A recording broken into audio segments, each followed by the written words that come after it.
Good morning student. NPO topic है आपका, topic number first NPO, not profit organisation. देखिए, इस टॉपिक को करने से पहले आपको तीन वर्ड जानने हैं। एक वर्ड होता है आउटस्टैंडिंग, आउटस्टैंडिंग, इसको हम ड्यू भी बोल देते हैं। दूसरा वर्ड है हमारा एडवांस, इसको प्रीपेड भी बोल देते हैं, प्रीपेड। और तीसरा वर्ड है हमारा स्टॉक। ठीक है, तो अगर कोई भी आउटस्टैंडिंग वर्ड के साथ आपके पास डाटा है तो दो ईयर होंगे, प्रीवियस और करंट ईयर, प्रीवियस और current year. Current year means जिस सेशन का क्वेश्चन आपको दिया गया है, प्रीवियस का मतलब उस सेशन से पहले वाला सेशन। तो इसके सिंबल बनेंगे कि प्रीवियस को माइनस और करंट को प्लस, अगर आउटस्टैंडिंग वर्ड दिया है तो। सेकंड, एडवांस दिया है तो प्रीवियस को प्लस और करंट को माइनस। ठीक है, स्टॉक दिया है तो स्टॉक में बनेगा ओपनिंग स्टॉक और क्लोजिंग स्टॉक। ओपनिंग को प्लस और क्लोजिंग को माइनस। बस इस चैप्टर में इससे ज्यादा कुछ नहीं करना आप लोगों को, बहुत ज्यादा कुछ हार्ड नहीं है, सिर्फ ये ध्यान देना है आउटस्टैंडिंग ड्यू प्रीवियस ईयर, ठीक है, माइनस करंट प्लस, एडवांस में प्रीवियस प्लस करंट माइनस, और स्टॉक दिया है तो ओपनिंग प्लस और क्लोजिंग माइनस, ये ध्यान रखना है। अब न्यूमेरिकल नंबर 11 से देखिए, क्योंकि 10 तक है आप खुद भी कर लेंगे और ऐसा इशू भी नहीं है। तो 11 नंबर क्वेश्चन में आपको बताया जा रहा है कि आपने इनकम एक्सपेंडिचर अकाउंट बनाना है, तो आपको सब्सक्रिप्शन दे रखा है। क्या दे रखा है? सब्सक्रिप्शन। ये आपका इनकम एंड एक्सपेंडिचर अकाउंट। तो कोई भी खर्चा होता है डेबिट साइड आता है, तो इसलिए इस साइड आप एक्सपेंस बनाएंगे और इस साइड आप बनाएंगे इनकम। ये ध्यान रखना। तो इसमें आपको सब्सक्रिप्शन है। देखो, जो नॉन प्रॉफिट ऑर्गेनाइजेशन है, इनकी इनकम किससे होती है? सब्सक्रिप्शन, को चंदा मिल जाए, क्योंकि इनका उद्देश्य लाभ कमाना नहीं है। जैसे गौशाला ही है, आप मानिए, आप उसमें कोई चंदा देके जा रहा है, सब्सक्रिप्शन, इसकी इनकम हो गई। ठीक है, कोई वैसे डोनेशन दे रहा है, वो भी इसकी इनकम हो गई। ठीक है, तो इस तरीके, तो सब्सक्रिप्शन बताया तो इनकम है, ये आप इधर लिखोगे बाई सब्सक्रिप्शन।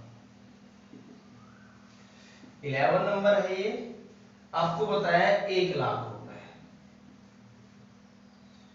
इसके बाद सब्सक्रिप्शन आउटस्टैंडिंग लिखा है, देखो, और लिखा है 2019 और 20, तो 20 करंट हो गया तो 19 प्रीवियस हो गया, सिंपल सी बात। तो सब्सक्रिप्शन आउटस्टैंडिंग, अब 19 में मैंने मतलब प्रीवियस ईयर को क्या करना बताया था? माइनस, और करंट को क्या बताया मैंने? प्लस। ये तो हो गया। ऐसे एडवांस सब्सक्रिप्शन दिया है आपको, एडवांस में प्रीवियस को मैंने बताया प्लस और करंट को बताया मैंने माइनस। तो आपका फाइनल आंसर क्या हुआ? 1,00,000 में से प्लस के 70 हो गए, माइनस के 50, तो 120,000 हो जाएगा। ठीक है, सॉरी 40 है, माइनस के 20 130 हो जाएगा। क्लियर है? ये आपने इनकम एक्सपेंडिचर अकाउंट बनाना है। 12 नंबर देखिए, 12 नंबर में भी आपने इनकम एक्सपेंडिचर ही बनाना है, मतलब सभी में इनकम एंड एक्सपेंस अकाउंट बनाना है आपने।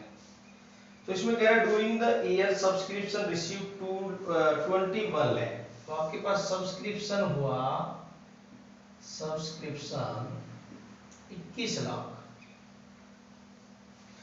फिर कह रहा था subscription include 30 for the year 31 March 19, 30 इसमें 19 के हैं, and 40,000 for the year ending 31 March 21।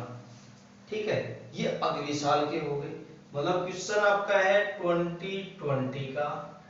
ठीक है, इसमें करंट का 30 बता रहा है आपको, और उससे नेक्स्ट ईयर का आपको 40 बता रहा है। ठीक है ना, क्लियर। आगे कह रहा है कि ऑन मार्च 20 सब्सक्रिप्शन रिसीव 50, और 20 का बता रहा है 50,000।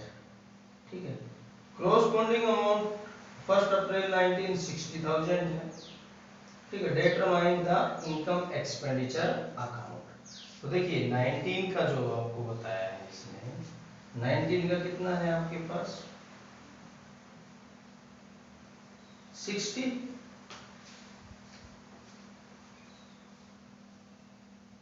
कितना है 60 है।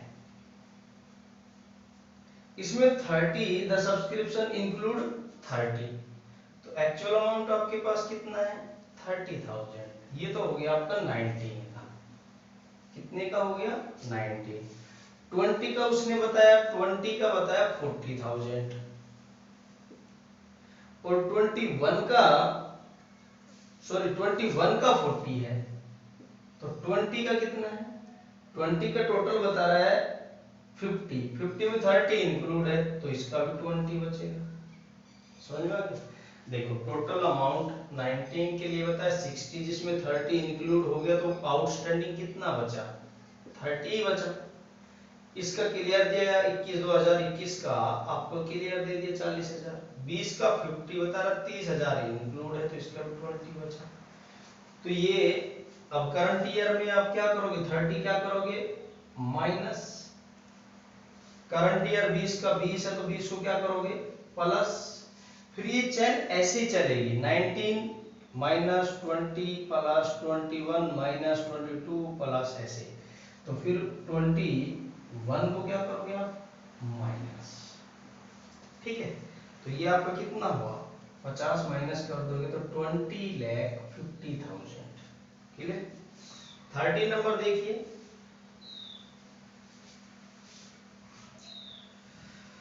30 नंबर में आपको 3 डाटा दे दिए। देखो कितने भी सेशन के आपको 19 का दे दिया, 20 का, 21 का। ठीक है, ठीक है, नीचे कहा देयर आर मेंबर 450। देखो जब कभी भी क्वेश्चन में मेंबर का केस आ जाए, मेंबर का, तो जितने मेंबर हैं आपके पास, how many candidates for the organisation, मतलब जितने भी कैंडिडेट आपके पास ये मेंबर है, और एक मेंबर का जो अमाउंट है, एक मेंबर पर मेंबर जो अमाउंट है उससे मल्टीप्लाई करोगे, वही आपका फाइनल आंसर होगा। तो यहाँ मेंबर है 450, और ईच मेंबर का जो सब्सक्रिप्शन है वो है 50, तो टोटल अमाउंट कितना बना आपका 1 लाख, सॉरी 2,25,000 आंसर आना चाहिए इसका। अब हमें दिया है करंट ईयर का 19 का तो 4,000, 20 का दिया है हमें करंट ईयर का 211, 21 का दिया 8। अब हमने कुछ भी नहीं देखना, करंट ईयर का डाटा उठाना, तो करंट ईयर का डाटा ये है हमारा। तो आपका इनकम एक्सपेंडिचर ये हुआ कि बाई सब्सक्रिप्शन 2,11,000। आंसर आना कितना चाहिए आपका 225,000। तो इसका मतलब अगर कम है तो प्लस, ज्यादा है तो माइनस, प्लस करोगे तो इसके साथ लिख दोगे आउटस्टैंडिंग प्लस, क्योंकि करंट ईयर है। देखो करंट ईयर में आउटस्टैंडिंग का ही प्लस होता है, ध्यान देखो। अभी मैंने बताया प्रीवियस ईयर माइनस आउटस्टैंडिंग की होती है, तो ये तो प्लस हो रहा है, तो करंट ईयर प्लस और करंट ईयर का ही।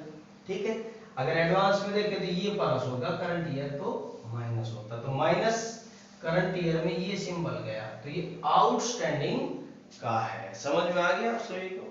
तो ये आपका 30 नंबर था। 40 नंबर देखिए,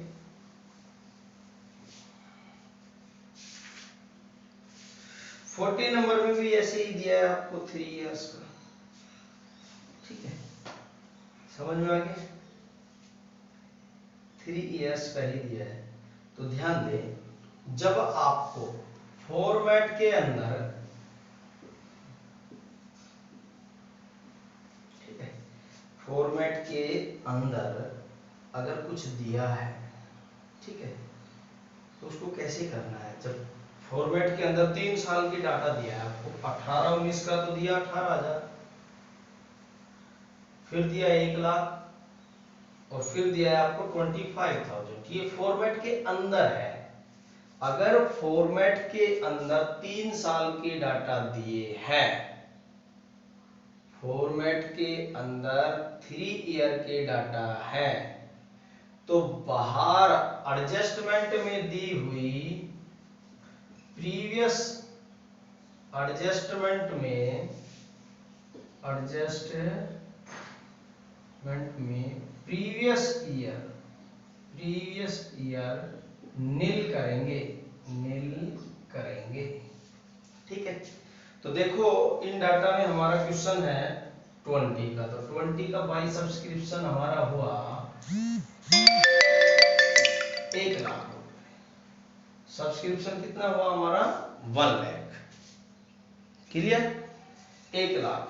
नीचे एडजस्टमेंट फर्स्ट में कह रहा है कि आउटस्टैंडिंग 20। देखो फर्स्ट है आउटस्टैंडिंग, माइनस कर देंगे आपके नियम के पूरे।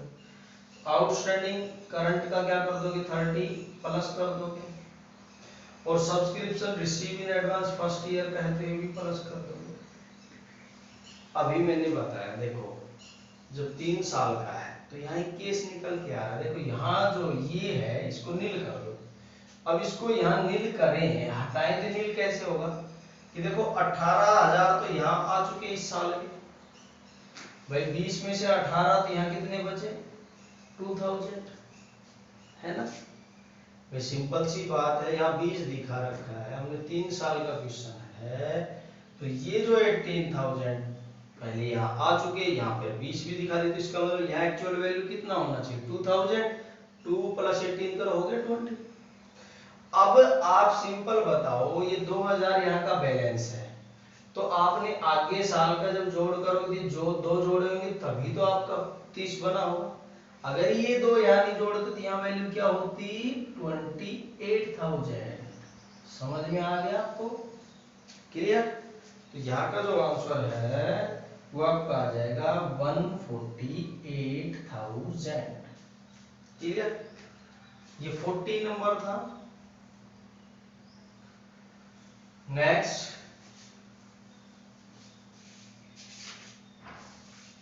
16 नंबर देखिए। 16 ये कह रहा है कैलकुलेट अमाउंट ऑफ स्टेशनरी। देखो अब प्रोडक्ट का आ गया है, तो इसमें कहा स्टॉक 19 का 15 है, पेमेंट 54,000, पेमेंट कितना है 54, और स्टॉक ऑफ स्टेशनरी फिर एंडिंग स्टॉक बता रहा है 2000। तो आपने सोल्व करना है अमाउंट क्या होगी। देखो पेड अमाउंट कितनी है, पेड अमाउंट आपकी है 54,000, क्लियर।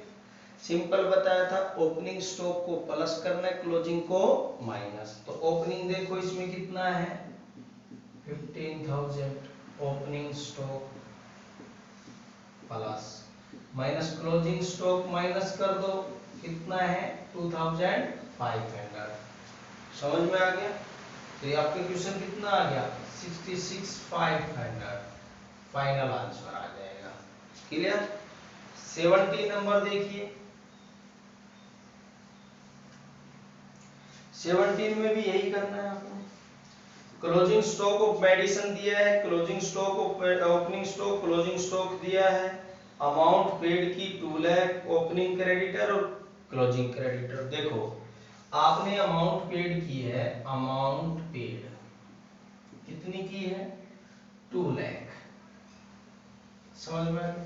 स्टॉक में मैंने बताया ओपनिंग का क्या करोगे, ओपनिंग स्टॉक प्लस करोगे, कितना है 50,000 प्लस कर दिया।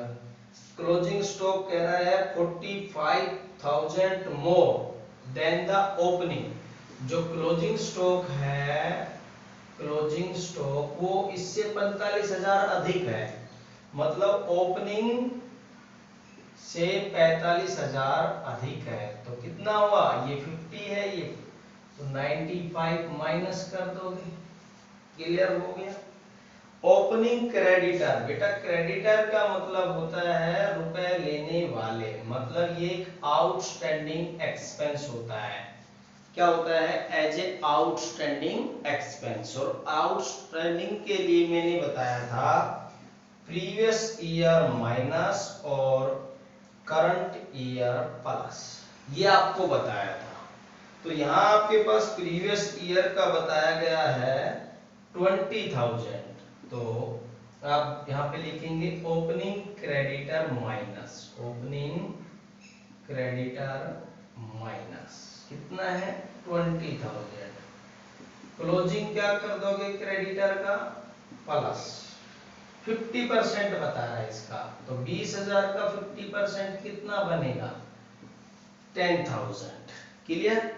तो प्लस प्लस का आपका 250 260 और माइनस का 15, तो 15 लेस करो 155, सॉरी हाँ 15 लेस करोगे 170 से, ठीक है 95 और ये माइनस माइनस का 115 हुआ, सॉरी 150, तो 145,000 आपका आंसर आ जाएगा, क्लियर। 80 नंबर देखिए, 80 नंबर देखिए अब,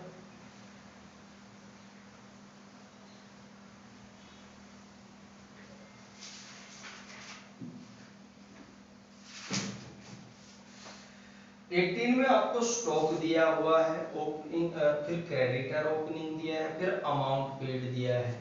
तो अमाउंट पेड कितना दिया है आपको, आपको दिया 1,08,000, क्लियर। अब पहला आइटम आपको दिया है ओपनिंग स्टॉक, बताओ क्या करोगे ओपनिंग स्टॉक को,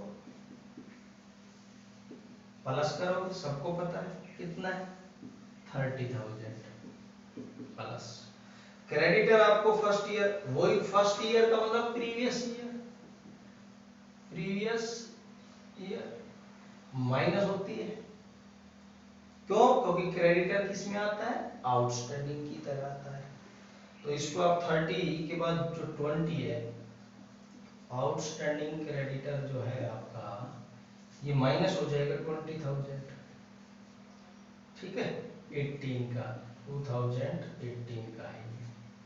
उसके बाद दिया है स्टॉक क्लोजिंग, तो क्लोजिंग स्टॉक को क्या करोगे आप लोग माइनस,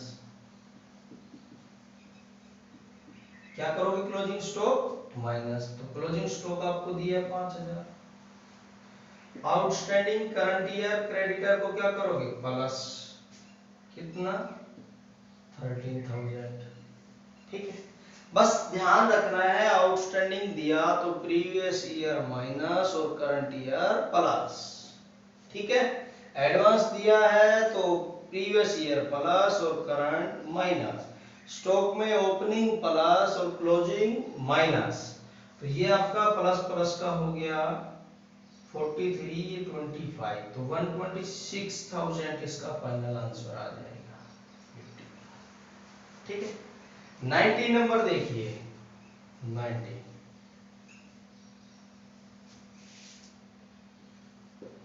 19 में कह रहा है कि आपको स्टॉक ऑफ स्टेशनरी, स्टेशनरी नीचे लिख दिया स्टेशनरी परचेज। देखो अभी तक ये लिखता था अमाउंट पेड, ये लिखा होता था, और अब लिख रखा है स्टेशनरी परचेज। जब परचेज लिखा आए तो क्रेडिटर यूज नहीं करते, क्रेडिटर्स यूज नहीं करते। जब परचेज आ जाए, क्या आ जाए परचेज आ जाए तो क्रेडिटर यूज नहीं, क्योंकि ऑलरेडी परचेज ये दिखा ही रखा है। अब खरीदने भी तो क्रेडिटर बनते हैं, तो या तो परचेज ले लो या क्रेडिटर ले लो। अगर आप परचेज भी लेते हो क्रेडिटर तो अमाउंट डबल हो जाएगा, समझ में आ गया। तो यहाँ पे क्रेडिटर यूज नहीं करना है इस क्वेश्चन में। तो आपका स्टेशनरी परचेज जो अमाउंट है वो है 4 लाख स्टेशनरी परचेज। 4,70,000। अब आपको स्टॉक दिया है, स्टॉक यूज करना है। ओपनिंग स्टॉक को प्लस, क्लोजिंग को माइनस। तो ओपनिंग आपको दिया है 80 प्लस, क्लोजिंग आपको दिया 60 माइनस, तो आपका आंसर आ जाएगा 490। क्रेडिटर यूज नहीं करेंगे। समझ में आ गया आप सभी को। न्यूमेरिकल नंबर 20 देखिए। तो इसमें आपने एक मेडिसिन का है, स्टॉक दिया, क्रेडिटर दिया, अमाउंट पेड एडवांस दिया, एडवांस पेड फॉर मेडिसिन दिया, फिर अमाउंट पेड मेडिसिन दिया ड्यूरिंग द ईयर। तो अमाउंट पेड कितना है आपका, ये है आपका 1,08,000। समझ में आ गया आप सभी को। पहला ऑप्शन है स्टॉक का। स्टॉक क्या करोगे, ओपनिंग स्टॉक, क्लोजिंग स्टॉक, ठीक है। तो ओपनिंग स्टॉक आपको बताया है 30, क्लोजिंग आपको बताया है 5, ये प्लस ये माइनस। अब क्रेडिटर बताए हैं, तो क्रेडिटर एज आउटस्टैंडिंग यूज होता है। तो प्रीवियस क्रेडिटर माइनस और करंट क्रेडिटर प्लस। तो प्रीवियस के क्रेडिटर आपके 20,000 है, ये माइनस हो जाएगा, और करंट के हैं 13, ये प्लस हो जाएगा। उसके बाद आपको दिया है एडवांस, ठीक है। अब एडवांस में पहले तो दिया है एडवांस पेड मेडिसिन 20 के लिए, फिर एडवांस है 29। तो एडवांस का क्या होता है कि प्रीवियस ईयर जो है एडवांस है, वो प्रीवियस क्या होगी, प्लस होगी। तो प्रीवियस का कितना है 19 का 2000, और एडवांस मेडिसिन है करंट का 13, ठीक है। ये आपका आंसर आ जाएगा। तो प्लस का हुआ आपका, माइनस का 30, और ये आपका हो गया 25, है ना।